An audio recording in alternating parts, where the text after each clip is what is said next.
संस्कृति पुरातन है, महाकुंभ का इतिहास भी पुरातन है, लेकिन वक्त जो है वो डिजिटलाइजेशन का है और अब महाकुंभ का नजरिया भी धीरे धीरे बदलता जा रहा है। इसीलिए सरकार इस बात को भली भांति जानती है कि महाकुंभ को सिर्फ पौराणिक मान्यताओं के मुताबिक ही चलाना अब जरूरी नहीं रह गया, बल्कि डिजिटल महाकुंभ एक्सपीरियंस लेना भी काफी ज्यादा जरूरी हो जाता है। जिस सेंटर को आप मेरे पीछे देख पा रहे हैं वो है डिजिटल महाकुंभ एक्सपीरियंस सेंटर, यानी कि आपको अगर महाकुंभ को देखना है तो आप 4000 वर्ग मीटर में फैले महाकुंभ को देख सकते हैं, साधुओं से मिल सकते हैं, नागा बाबाओं से मिल सकते हैं, साधुओं का आशीर्वाद प्राप्त कर सकते हैं, गंगा में डुबकी लगा सकते हैं, यमुना में डुबकी लगा सकते हैं, संगम घाट पे जहां तीनों नदियों का मिलन होता है वहां डुबकी लगा सकते हो। लेकिन अगर आपको ये सब कुछ एक छत के अंदर अनुभव करना है, अगर आपको भारत की संस्कृति को एक छत के अंदर देखना है, तो उसके लिए है digital Mahakumbh experience centre. UP सरकार ने खास व्यवस्था की है लोगों के लिए।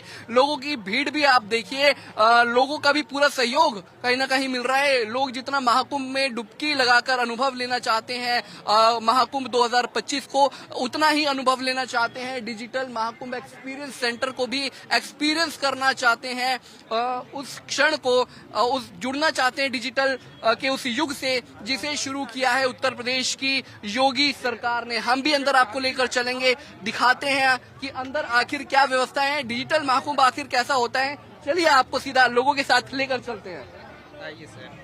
तो देखिए, सबसे पहली तस्वीर जो है वो कौन सी है? समुद्र मंथन की।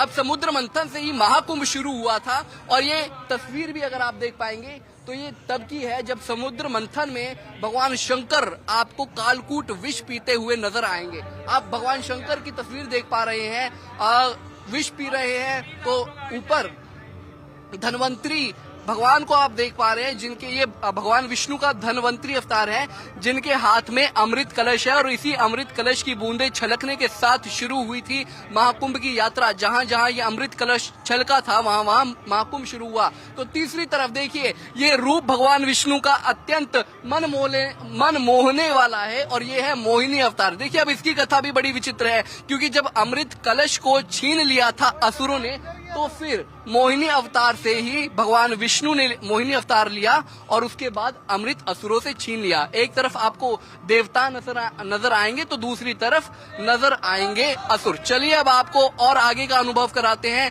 दिव्य भव डिजिटल महाकुंभ अनुभूति केंद्र में। दिव्य है, चलिए अब आगे आपको लेकर चलते हैं। महाकुंभ की ये तस्वीरें वाकई में देखिए, अगर आप अनुभव करना चाहते हैं, योगी सरकार की पूरी कोशिश रही है कि उस इतिहास से आपको नवीन युग में लेकर आए जहां से महाकुंभ शुरू हुआ है और अब आया है। ये तस्वीरें बेहद खास हम आपके लिए लेकर आए हैं। महाकुंभ जब से शुरू हुआ, देखिए देवासुर संग्राम की ये तस्वीरें हैं, जब युद्ध हुआ अमृत को लेकर राक्षसों और देवताओं के बीच में। चलिए अब आगे बढ़ते हैं और आगे की तस्वीरें आपको दिखाते हैं। बने रहिए, हमारे दर्शकों से भी खास अपील जो इस वक्त इस ऐतिहासिक क्षण को देख पा रहे हैं।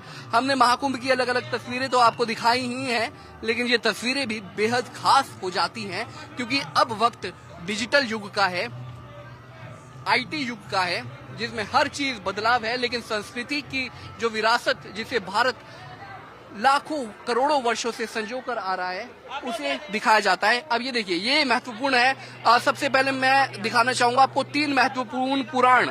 देखिए, एक विष्णु पुराण है, श्रीमद् भागवत पुराण है और तीसरा है स्कंद महापुराण। ये तीनों ही पुराण भारत के प्राचीन इतिहास को, परंपराओं को दिखाते हैं। देखिए, विष्णु पुराण का मैं यहाँ पर जिक्र करना चाहूंगा। विष्णु पुराण में भगवान विष्णु के चरित्र का वर्णन है, तो श्रीमद् भागवत पुराण में न सिर्फ भगवान कृष्ण की लीलाएं हैं, बल्कि उनके साथ साथ सब कुछ है। 18 ग्रंथों का जो सार है वो श्रीमद् भागवत पुराण है। उसके बाद आता है स्कंद पुराण, जिसमें भगवान शंकर का वर्णन है। और अब उसके बाद हम आपको दिखा रहे हैं, देखिए वो आपको जो ये किसी थिएटर की तरह अनुभव होगा इस पूरे दृश्य का। तो तस्वीरें हम आपको दिखा रहे हैं, क्या कुछ चल रहा है यहाँ, अब आप सुनिए।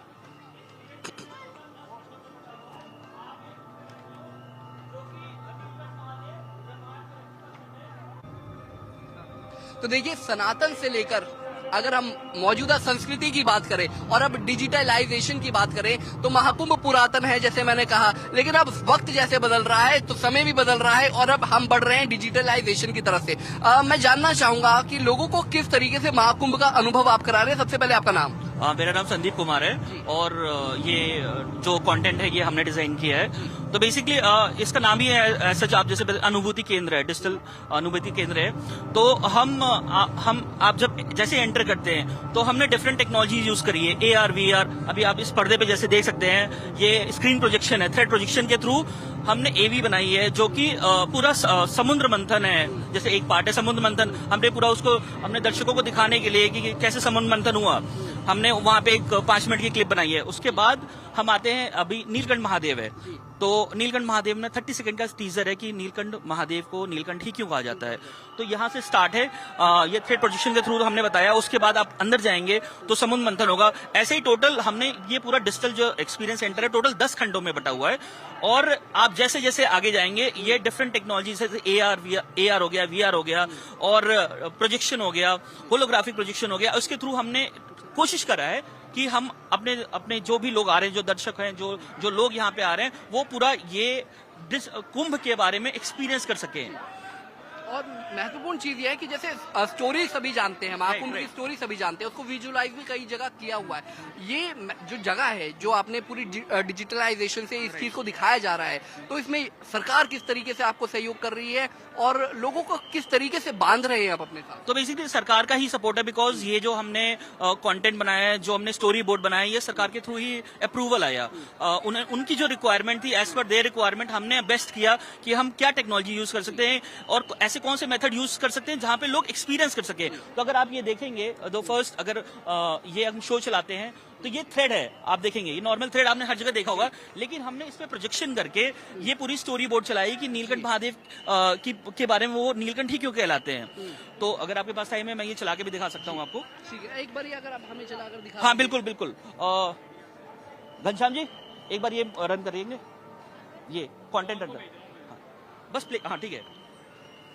सबसे मैं एक महत्वपूर्ण चीज ये भी पूछना चाहूंगा कि ये जो थ्रेड्स हैं ये किसी खास तरीके के थ्रेड्स नहीं, आप देखिए अगर ये नॉर्मल है ना, ये थ्रेड्स नॉर्मल जो आप हाउस होल्ड में यूज कर सकते हैं जी, ये प्लास्टिक वाले थ्रेड्स हैं जी। तो अब इसको हमने देखिए चीजें तो हर जगह पड़ी होती है, लेकिन हमने उसको कैसे इनोवेटिव वे में उसको यूज किया है, that is more important. Idea कहाँ से आया कि थ्रेड्स के ऊपर? सो बेसिकली हाँ प्रोजेक्ट देखिए क्या है ना, अभी ये because this is the entry zone, ठीक है ना। अब एंट्री में अगर हम स्क्रीन लगा दें तो लोग अंदर कैसे जाएंगे, ठीक है ना। तो लोगों को एक एक्सपीरियंस देने के लिए कि वो एक द्वार में जा रहे हैं, तो अब थ्रेड्स ही ऐसा कुछ हो सकता था जहां पे हम अगर यूज हटा सके तो you can enter inside, right. और इस पे प्रोजेक्शन करना, दैट्स अ क्रिएटिव आइडिया कि हम इस पे प्रोजेक्शन करेंगे तो उसका लुक एंड फील कैसे आएगा। तो आप थोड़ा सा समय दीजिए, मैं आपको दिखाता हूँ कि इस पे कितना अच्छा ये हमारे जो कंटेंट है वो चल रहा है। एक सवाल और रहेगा कि जिस तरीके से हम थिएटर्स में मूवी देखते हैं ना, तो क्या वही प्रोजेक्टर यूज किया गया है इसके लिए भी या किसी दूसरे तरीके का प्रोजेक्टर यूज किया गया? नहीं, so basically these are the normal projectors. Theatre में तो डिफरेंट प्रोजेक्ट यूज होते हैं, ये नॉर्मल जो प्रोजेक्टर होते हैं, हाई एंड प्रोजेक्टर्स हैं वो यूज हुए हैं। महाकुंभ की पूरी क्या कहानी आगे की क्या रहेगी, क्योंकि हमारे दर्शक ये जानने के लिए बेहद उत्सुक हैं। मैं बताऊं, ये जो टोटल डिजिटल सेंटर है, जैसे मैंने आपको बताया कि टोटल 10 खंडों में बटा हुआ है। तो पहला खंड है प्रयागराज, बिकॉज प्रयागराज ही एक ऐसी जगह है जहां पहला यज्ञ हुआ और ये पूरा महाकुंभ का प्रारूप जो यहीं से स्टार्ट हुआ है। तो आपने जैसे एंटर किया होगा, आपने देखा होगा तीनों देवियों के बारे में, महासरस्वती, महालक्ष्मी, और वो पहला खंड था जहां पे आप एंट्री करते हुए आपने प्रयागराज के बारे में जाना। अभी जो स्टार्ट हो रहा है यहाँ पे जो सेकंड है, जो दूसरा खंड है महादेव नीलकंठ, उसके थ्रू हमने फर्स्ट हमारे जो एक्सपीरियंस है थ्रेड प्रोजेक्शन है। ये बड़ी थ्रेड की तस्वीरें आप हमें प्लीज बयां कर दीजिए, मैं पीछे से अगर हम अपने दर्शकों को भी ये चीज दिखा सके। सो देखिए बेसिकली देखिए, अगर आप कैमरे में देखिए, ये नॉर्मल थ्रेड्स हैं, ठीक है ना। जो आपने कहीं देखा, आपने नॉर्मल हाउस होल्ड में देखा ही होगा, बट इस थ्रेड पे हम प्रोजेक्शन करके हम पूरा एक एक्सपीरियंस देना चाहते हैं। और इस पे इसलिए कर रहे हैं क्योंकि लोग, जो हमारी जनता आ रही है, वो एक द्वार के माध्यम से एंटर करेंगे। तो मैं अपनी टीम को बोलूंगा प्लीज एक बार प्ले करें। सुरेंद्र जी आप प्लीज प्ले करेंगे, आप पीछे।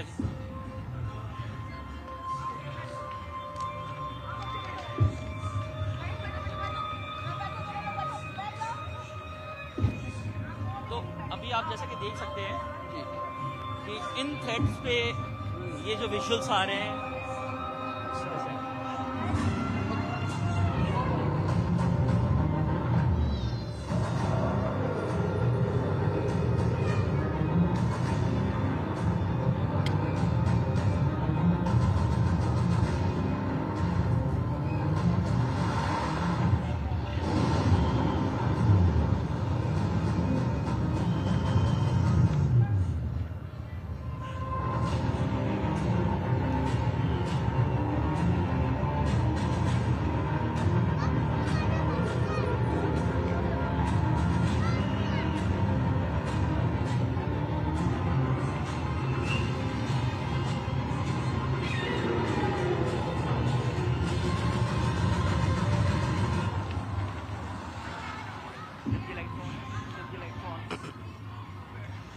कहते हैं कि एक होती है प्री प्रोडक्शन, प्रोडक्शन और पोस्ट प्रोडक्शन, तो तीनों का सामंजस्य एक साथ अगर मैं कहूं शायद से वो देखने को मिल रहा है।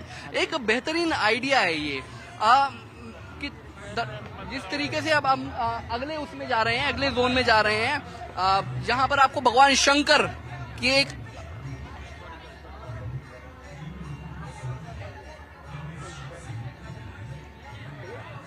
सेकंड उससे लेते हैं ना, कट करके ना, ठीक है। तो मेरे पीछे इस वक्त कालों के काल महाकाल हैं और डिजिटल युग में महाकाल कैसे दिखते हैं हम वो आपको दिखाने की कोशिश करेंगे। घंटियों की धुन आपको पीछे सुनाई दे रही है, महाकाल का स्वरूप आपको कुछ ही देर में दिखाई देगा और हम जानेंगे कि आखिर ये महाकाल का स्वरूप कैसा है। आपने महाकाल के अलग अलग रूप देखे होंगे, लेकिन ये महाकाल का स्वरूप सबसे भिन्न है। मुझे भगवान शंकर का ये स्वरूप देखकर एक महत्वपूर्ण श्लोक याद आ रहा है, जिसमें कहा जाता है कि महादेव सबसे अलग है। ओम त्र्यंबकम यजामहे सुगंधिम पुष्टिवर्धनम उर्वा रुक्मे वंदना मृत्युर्मोक्षमामृतात्। अब ये जो शंकर भगवान की मूर्ति है, इसके बाद अब नेक्स्ट जो लेवल है वो क्या आता है सर? इसके बाद जो है ये ओके, अभी जो तीसरा खंड है हम देख सकते हैं महाकुंभ की महागाथा है। तो इस महाकुंभ की गाथा बेसिकली समुद्र मंथन है। समुद्र मंथन क्यों हुआ वो पूरी स्टोरी जो विजुअलाइजेशन है हमने यहाँ एक प्रोजेक्शन के थ्रू हम आपको पूरा विजुअलाइज कराएंगे। तो अब ये वाला लास्ट लेवल है? नहीं सर, ये तीसरा लेवल है, तीसरा लेवल है। उसके ऐसे ही तीसरा खंड है, ऐसे ही हमारे पास टोटल 10 खंड है। 10 खंडों में हमने पूरा एक्सपीरियंस सेंटर को बांट रखा है। बहुत बहुत शुक्रिया इस तमाम जानकारी के लिए, क्योंकि आपका शेड्यूल बहुत बिजी है। तो अब कुल मिलाकर हम 7 लेवल जो आगे के बचे हैं वो अपने दर्शकों को दिखाएंगे, लेकिन अब कहानी समुद्र मंथन की शुरू हो जाती है। कहां से शुरू हुई समुद्र मंथन की कहानी लोग जानते हैं, पुराणों में व्यथित है, लेकिन मैं आपको एक छोटा सा डिस्क्रिप्शन जल्दी से दे देता हूं। क्योंकि जिस वक्त श्राप दिया गया दुर्वासा द्वारा कि देवता और असुर ये पूरी सृष्टि लक्ष्मीहीन हो जाएगी, लक्ष्मी को पुनः उत्पन्न करने के लिए, अमृत प्राप्ति के लिए समुद्र मंथन किया गया। और अब वो समुद्र मंथन की विजुअलाइज तस्वीरें आप इस वक्त स्क्रीन पर देख पा रहे हैं।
जोश ले रहे हो?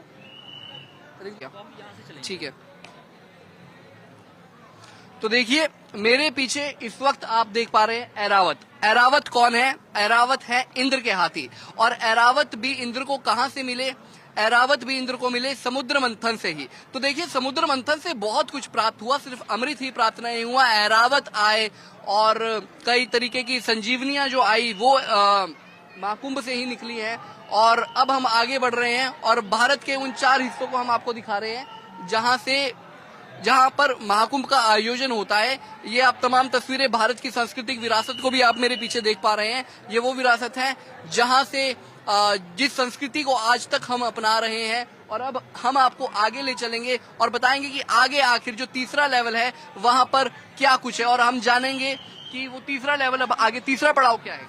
देखिए, हम अभी चौथे लेवल पे हैं, चौथा खंड है, जो कि अगर आप देखेंगे इसको कहते हैं त्रिवेणी संगम। तो हमने यहाँ पे ये बताने की कोशिश करी है कि यमुनोत्री, जो गंगा जी कहाँ से ओरिजिन होती है, और यमुना जी की ओरिजिन, और प्लस अगर आप ऊपर देखेंगे ये जो धारा आप दिख रहे हैं, ये अदृश्य सरस्वती जी का है।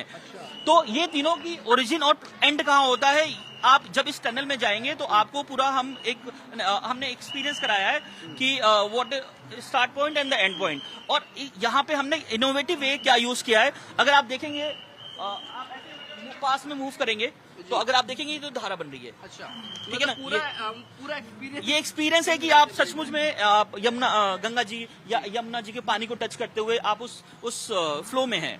तो कुल मिलाकर देखिए, जिस तरीके से अगर आप गंगोत्री या यमुनोत्री नहीं गए हैं तो प्रयागराज तक ही आपका सीधा सफर नहीं है, आपका सफर जो शुरू हो रहा है सीधा गंगोत्री और यमुनोत्री से हो रहा है, यानी कि 2 उत्तराखंड के धाम भी आपको कवर कराए जा रहे हैं। राइट, और प्लस अगर आप वो ऊपर देखेंगे ये सरस्वती जी, और यहाँ पे जैसे हम एंड करते हैं तो ये सरस्वती जी होलो फैन के माध्यम से वो अपनी स्टोरी टेलिंग करती हैं, वो बताती हैं अपनी स्टोरी।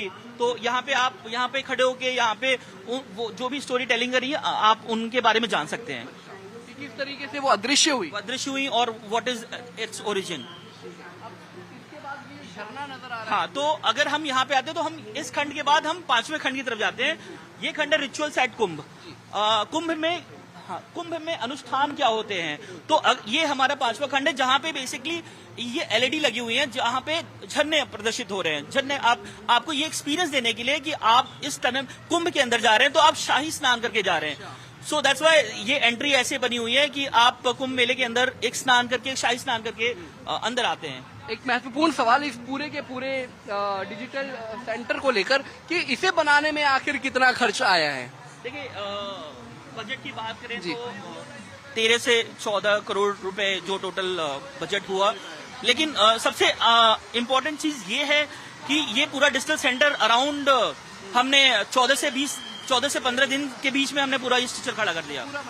राइट, तो इसे डिजाइन करने में ये आइडिया से लेकर, जब आइडिया आया मतलब प्री प्रोडक्शन से लेकर ये पोस्ट प्रोडक्शन तक आखिर कितना वक्त लगा? सो बेसिकली 1 महीना 1.5 महीने से पहले सब कॉन्सेप्ट वगैरह चल रहा था, लेकिन जैसे ही हमारा मेला अथॉरिटी ने फाइनल किया ऑन एजुकेशन ग्राउंड पे, हमें बहुत कम टाइम मिला, तो आप मान के चलो 14 से 15 से 20 दिन के अंदर आफ्टर अप्रूवल ये पूरा स्ट्रक्चर ही and everything is been displayed. Kumbh में डुबकी लगाने के लिए कम से कम करोड़ों लोग आ रहे हैं, और इस बार 40 करोड़ का एस्टिमेट बताया जा रहा है। अब यहाँ पर अब तक कितने लोग आ गए हैं? देखिए, मैं सर बताऊं, अगर हम रोज हमने जब से स्टार्ट किया है इसको इनॉग्रेट किया है, आप मान के चलिए पर डे जो फुटफॉल है अराउंड 10 से 11 हजार की फुटफॉल है, और संडे के टाइम पे 15 से 16 हजार हो जाती है। तो इतने लोगों को हैंडल करने के लिए क्या व्यवस्था आपकी तरफ से, कितने लोग हैं आपको? सर हमारे पास काफी टेक्निकल टीम है, हमारी टेक्निकल टीम है, प्लस आप अगर देखेंगे पूरी मैन पावर है यहाँ पे।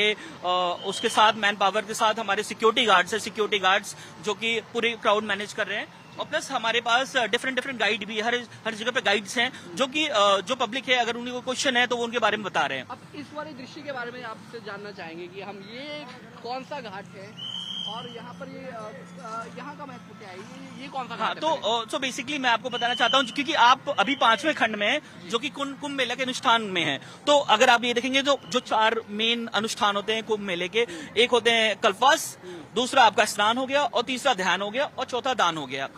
तो ये कुंभ के रिचुअल्स है। अब क्योंकि आप कुंभ में हैं तो डिजिटली हमें ये दिखाना था कि अगर आप घाट पे आते हैं तो वो एक्सपीरियंस लोगों को देने के लिए, क्योंकि यहाँ पे रियल में आप दीपदान नहीं कर सकते हैं। तो आइए मैं आपको दिखाता हूँ।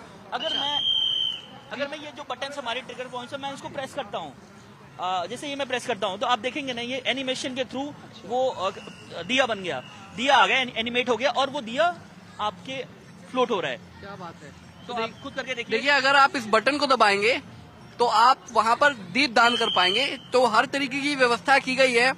आपको शाही स्नान भी करवाया डिजिटल महाकुंभ में, और आप डिजिटली तरीके से आपसे दीपदान भी करवाया गया है। तो ये एक मास्टर प्लान है जो ना केवल आपको सांस्कृतिक धरोहर की तरह आपको अपनी सांस्कृतिक विरासत के बारे में बताता है और बल्कि आपको अपनी टेक्नोलॉजी के साथ भी जोड़ने का काम करता है। अब राइट। आगे क्या है? आगे हम आते हैं। अब इसके सामने अगर आप देखेंगे ये जो कंटेंट प्ले हो रहा है, ये आपको ये शो हो रहा है कि आप किसी घाट पे हैं। तो ये इस घाट पे बेसिकली हमने एक्सपीरियंस देने के लिए अगेन फिर किया, क्योंकि आप अभी इस टाइम पे कुंभ में हैं, तो आप ये हमने एक बेसिकली एक नौकायान नाव में है, तो उसके लिए हमने एक्सपीरियंस कराया है। अगर आप यहाँ पे आएंगे, अगर आप अच्छा, जाइए, नहीं आप भी आइए। तो अगर आप यहाँ पे अगर आप सामने खड़े होंगे जी। अगर आप सामने खड़े होंगे तो ये लगेगा कि आप सो बेसिकली ये जो दृश्य आपके लिए, ये जो कंटेंट, ये जो एनिमेशन है, ये इमर्सिव कंटेंट है। तो इसके माध्यम से हमने जो ये फिजिकली नाव रखी है, ये आपको ऐसा प्रतीत होगा कि आप घाटों की सैर कर रहे हैं। और उसके साथ ये हमने एक चप्पू भी दिया है कि अगर आप रोव कर रहे हैं इसको, अगर आप ऐसे ऐसे कर रहे हैं, तो जो सामने जो फील आ रहा है कि आप पानी में नाव चला रहे हैं। तो बेसिकली ये इसलिए है कि सो दैट जो लोग आ रहे हैं उनको एक्सपीरियंस दे सके कि आप ये चीजें आप यहाँ पे कुंभ में आके कर सकते हैं, जो रियल टाइम में करते हैं। लेकिन आप क्योंकि ये डिजिटल कुंभ है, सो बेसिकली ये डिजिटली तरीके से तैयार किया गया हुआ है। तो देखिए, डिजिटल कुंभ में काफी कुछ सीखने को मिलेगा नव युवाओं को, और ये अनुभव ऐसा है जिसे शब्दों में बयां कर पाना शायद संभव नहीं होगा, क्योंकि डिजिटल युग की जब हम बात करते हैं तो बहुत कुछ अलग होता है। हम आर्टिफिशियल इंटेलिजेंस की बात करते हैं। मैं उस विजुअल्स के बारे में आपसे जानना चाहूंगा। आप AI VI की कुछ बात कर रहे थे, वो हमारे आगे जो खंड है उसमें आपको हम आगे AI VI होता क्या है? तो AI बेसिकली आर्टिफिशियल इंटेलिजेंस है, जो कि आज आप पूरी दुनिया देख रही है कैसे चल रहा है। तो हमने नारद मुनि के साथ वो इंटीग्रेट किया है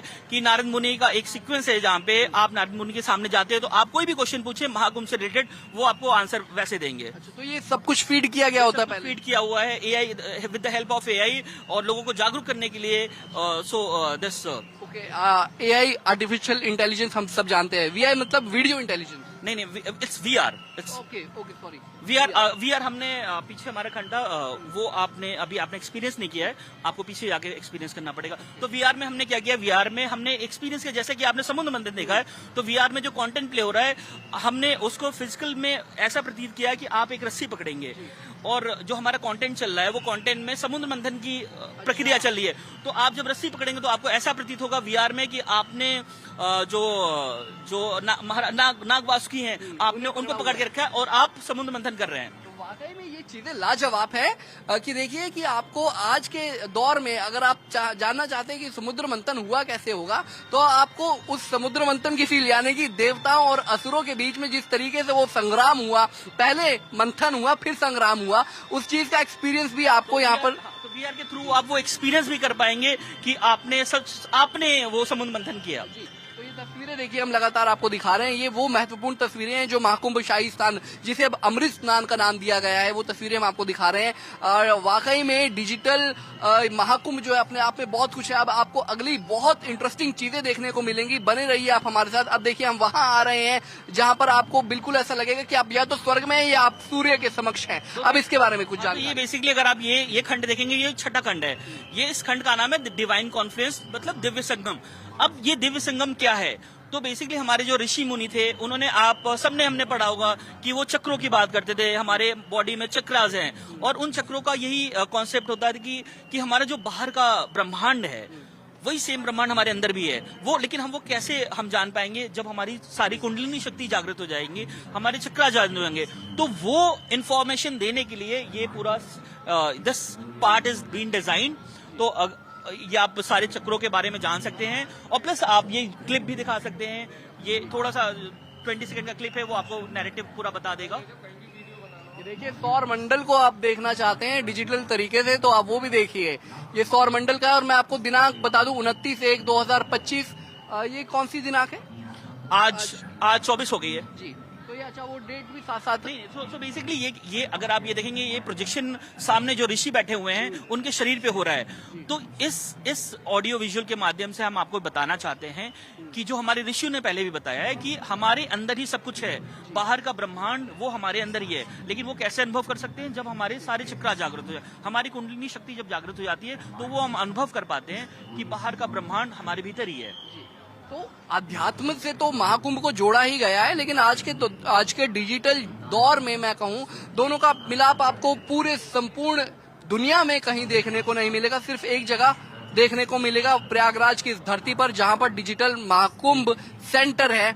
वहां पर आपको कैसे पुराणों से, संस्कृति से और विरासत से जोड़ा गया है, वो उसको केवल आप एक जगह पर देख पाएंगे, वो है digital Mahakumbh centre Prayagraj. Right और प्लस जो साइंस है, हम जब साइंस की बात करते हैं, अध्यात्म की जब साइंस की बात करते हैं, हमारी खुद की बॉडी साइंस के बारे में बात करते हैं, जो ब्रह्मांड के बारे में बात होती है, तो हमारे ऋषि मुनियों ने बहुत पहले से कहते आ रहे हैं कि सब कुछ हमारे अंदर ही है। So that science is the kundalini शक्ति, और जब वो सारे हमारे चक्रा जागृत हो जाते हैं तो हम उस साइंस को पा सकते हैं जो ब्रह्मांड में, सौर मंडल में है। अब हम कौन से वाले उसमें आ गए हैं? अब हम आगे बढ़ते हैं, तो ये सातवां खंड है, जहाँ पे हमने कुंभ के अखाड़े के बारे में इंफॉर्मेशन दी है। तो अगर आप ये देखेंगे, ये टनल है, और इस टनल में ये जो कंटेंट चल रहा है, इस कंटेंट में बेसिकली हमने ये प्रारूप दिया है, जैसे आप एंटर करते हैं दिस इज अ टनल। तो इस टनल के थ्रू हम आपको डिफरेंट अगर आप देखेंगे तो अखाड़ों के बारे में there is a audio visual which is happening. और जो शख्सियतें, खैर ये किसी मोहताज की जरूरत नहीं है इन तमाम शख्सियतों को, लेकिन इन्हें यहाँ पर दिखाने का औचित्य, तो बेसिकली ये लोग हैं हमारे विजडम सोल्स, जो कि हमारे महापुरुष हैं। तो ये हमने कुछ महापुरुषों को चुना जो गवर्नमेंट ने फाइनलाइज किया है, और उन महापुरुषों के थ्रू हमने उनको डिपिक्ट करने की कोशिश करी है कि what is the importance of the कुंभ।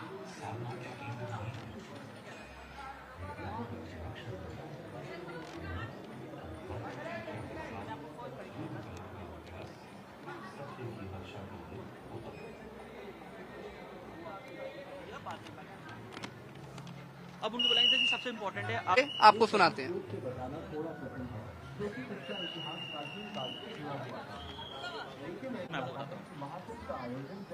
पहले ही नहीं जाना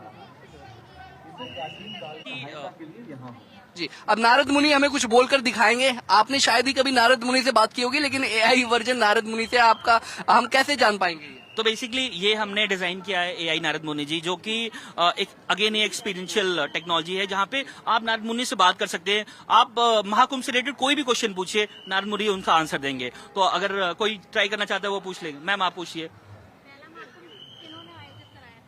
पहला महाकुंभ किन्होंने आयोजित कराया था? तो देखिए, नारद मुनि पहले सुन रहे हैं, फिर अब उसका जवाब देंगे।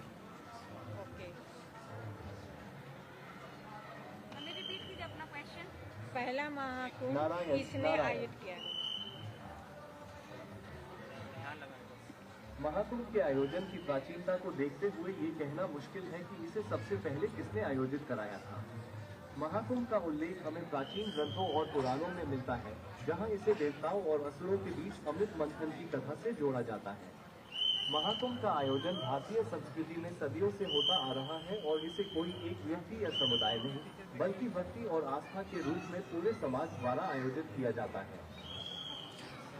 तो आपने देखा कि मुनिवर नारद मुनि भी आपको तमाम सवालों के जवाब देंगे, और दे रहे हैं।